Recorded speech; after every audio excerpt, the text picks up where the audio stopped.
વડોદરામાં પાલિકા દ્વારા તાજેતરમાં આર્ટ ગેલેરી બનાવવામાં આવી છે, ત્યારે આર્ટ ગેલેરીના બિલ્ડિંગ બનાવવામાં પાલિકાની બેદરકારી ખુલ્લી પડી છે।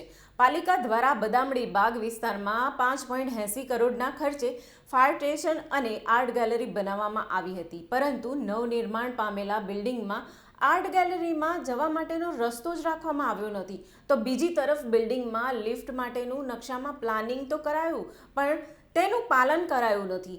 વર્ષોની લડત બાદ વડોદરા શહેરને આ આર્ટ ગેલેરી મળી છે, પરંતુ તેના નિર્માણમાં પાલિકાએ વેઠ ઉતારતા આર્ટ ગેલેરીની ડિઝાઇન મુજબ જે સ્થળે મેઇન ગેટ બનાવવાનો હતો ત્યાં કોન્ટ્રાક્ટર દ્વારા દિવાલ ચણી દેવાઈ છે।